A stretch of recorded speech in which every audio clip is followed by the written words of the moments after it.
Oke, assalamualaikum warahmatullahi wabarakatuh. Jumpa lagi bersama saya Fatkul di sini. Dan di kesempatan video kali ini saya ingin bahas produk terbaru yang tiba-tiba muncul nih. Nggak ada kabar, nggak ada angin lewat ya. Tiba-tiba muncul aja, yaitu produk dari Oppo di entry levelnya. Oppo kembali meluncurkan dengan tipe entry level di harga ring 2 jutaan, yaitu Oppo A16. Tentu ini adalah generasi dari Oppo A15 yang kemarin udah muncul, ya menggunakan konfigurasi RAM 3GB tentunya. Apakah ada perubahan yang signifikan dibandingkan dengan adiknya yang kemarin yang masih menggunakan sama-sama RAM 3GB? Sebaiknya kita akan bahas dulu pada bagian desainnya. Yang pertama kita akan bahas pada bagian layarnya, yaitu sudah menggunakan berukuran layar 6,52 inci IPS LCD dengan resolusi HD+. Pada bagian kanan ada tombol power yang menyatu dengan fingerprint atau sering umumnya disebut dengan side fingerprint.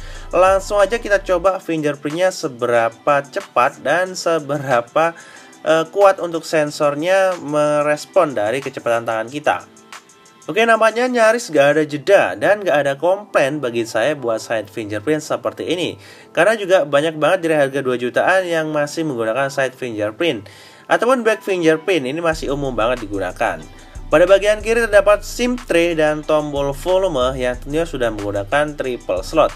Pada bagian bawah ada jack audio 3,5, ada speaker dan ada port USB micro. Oke, lanjutnya kita akan beralih pada bagian belakangnya. Kalau kita lihat sekilas, desain ini mirip banget dengan Oppo A74 ataupun Vivo Y30 kalau nggak salah ya. Dengan menggunakan triple kamera seperti ini dan satu LED flash menunjukkan bahwasanya handphone ini entry level banget. Ya, ini sih masih khas banget Android hari ini ya.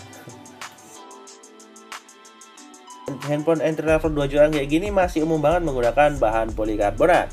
Dan di bawahnya terdapat tulisan Oppo. Oh ya, by the way, handphone ini juga sudah mengusung sertifikat IPX4. Bagi kalian yang belum tahu IPX4 itu apa, yaitu handphone yang sudah aman terkena cipratan air. Tapi jangan lantas di bawah hujan-hujanan ya guys ya. Jadi kalau handphone ini di bawah hujan-hujanan mungkin akan mati nanti handphonenya, karena ini hanya buat percikan air saja. Kalau buat berenang, ya kalau mati jangan nyalahin Oppo-nya ya kan. IPX4 itu kan hanya buat percikan air saja. Oke, selesai kita bahas pada bagian body dan juga desainnya, kita beralih bahas bagian kamera. Bukan Oppo banget kalau nggak bahas bagian kameranya ya, karena sering banget handphone ini memang menjual fitur-fitur pada bagian kamera.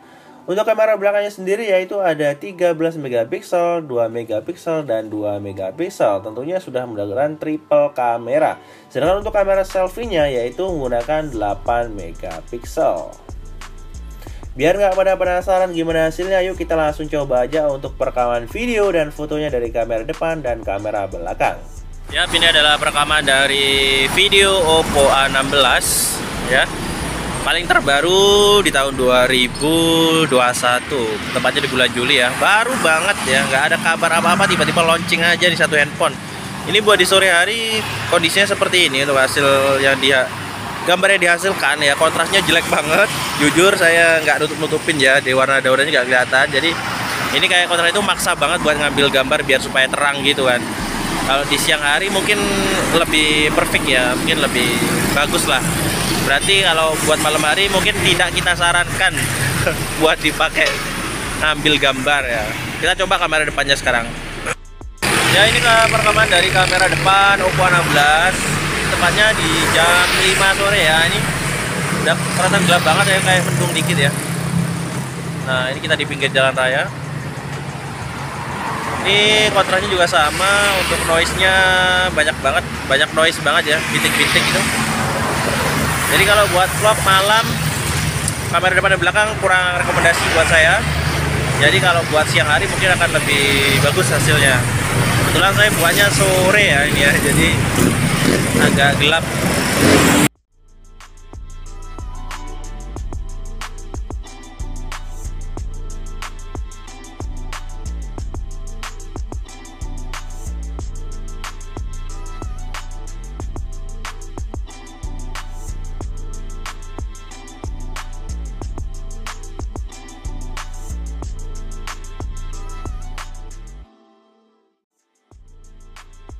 Oke guys, itu tadi adalah hasil dari perekaman video dan juga foto dari Oppo A16. Yuk kita lanjut aja untuk bagian performanya. Ini adalah inti dari handphone ini ya. Biasanya orang-orang itu nyari handphone dilihat dari performance dan juga kameranya yang kiranya bagus. Ya, jurus andalan Oppo memang dari kameranya. Oke, handphone satu ini sudah dilengkapi juga dengan konfigurasi RAM 3GB dengan dukungan internal storage 32GB. Namun, saya sempat heran juga saat pertama membuka handphone ini. Dari ke 32GB, kenapa sisanya hanya 15GB? Padahal belum banyak download aplikasi. Bahkan saya cuma download satu aplikasi saja. Dan ini menurut saya termasuk catatan penting sih buat para calon pembeli dari Oppo A16 ini. Karena penyimpanan ini sangat penting banget, apalagi hari ini tuh banyak banget game-game yang ukurannya besar-besar dan menghasilkan uang. Tentunya orang-orang itu butuh penyimpanan yang besar buat bisa menampung beberapa games di handphonenya yang menghasilkan uang. Pada bagian platformnya, handphone Oppo A16 ini sudah didukung juga dengan versi Android 11 dengan dukungan ColorOS 11. Sedangkan untuk chipsetnya sendiri masih umum pada handphone entry levelnya, yaitu menggunakan prosesor dari MediaTek versi gaming, yaitu G35. Tapi menurut saya mungkin kan ini akan lebih baik sedikit ya dibandingkan dengan adiknya yang pertama keluar dari Oppo A15 kemarin, yang masih mengusung MediaTek Helio P35. Itu sih masih standar banget di harga 2 jutaan banget untuk handphone Oppo ya. Kalau untuk handphone brand-brand lain mungkin udah chipsetnya udah keren banget seperti Xiaomi ya, Redmi 9T mungkin ya udah mengusung Snapdragon gitu kan. Udah cakep banget gitu dia.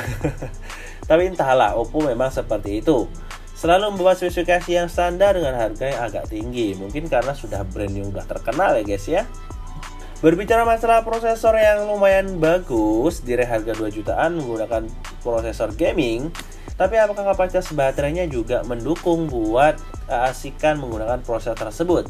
Ya, saya rasa masih mendukung sekali ya. Dengan kapasitas baterai 5000 mAh, ini sangat cukup banget buat aktivitas seharian. Sayangnya, yang menjadi catatan penting adalah dalam pengecasannya. Dengan kapasitas baterai 5000 mAh tersebut ternyata belum didukung dengan pengecasan fast charging, yaitu hanya didukung dengan 5 volt 2 ampere atau 10 watt saja. Ini juga bisa menjadi catatan penting ya, selain di atas tadi bahwasanya dari 5000 mAh itu pengisian dari 0 ke 100% itu mungkin kita nggak jamin ya berapa lama, mungkin 3 jaman lebih. Jadi saya saranin sebelum tidur bisa dicas aja dulu handphonenya biar nggak terkesan menunggu terus gitu kan. Karena menunggu itu rasanya pahit banget. Canda guys ya. Oke, lanjut, terakhir kita akan coba main game-game seringan seperti Mobile Legends. Jujur HP entry level seperti ini sih kurang cocok ya buat main game-game berat seperti Mobile Legends lagi. Seperti PUBG Mobile, PES ataupun Genshin Impact. Jadi saya rasa sangat cocok buat main game-game ringan saja. Main ML aja udah cukup banget ya. Di kelasnya sudah bisa lancar tuh, alhamdulillah banget ya. Kalau kita lihat sendiri di sini Mobile Legends bisa mendapatkan settingan grafik di high frame rate dan di mode tinggi udah bisa. Jadi kalian bisa mainin dengan mode high frame rate. Dengan kualitas seperti ini kalian akan mendapatkan permainan yang sedikit lebih halus dan juga enak kalau buat main. Apalagi buat sensitivitas layarnya juga lumayan cakep dan oke. Tapi yang jadi catatan penting selain dua di atas tadi, saya juga merasakan ada hal-hal lain yang kurang nyaman dipakai ketika saya nge-scroll buat main sosial media. Jadi di sini rasanya cekek banget, apalagi buat main YouTube untuk scroll ke bawah ke atas itu nggak halus banget gitu kan, nggak seperti handphone pada umumnya. Padahal ini handphone harga 2 jutaan seharusnya udah enak banget ya buat aktivitas seharian. Tapi ini nggak tahu kenapa kok rasanya kayak kurang halus aja gitu.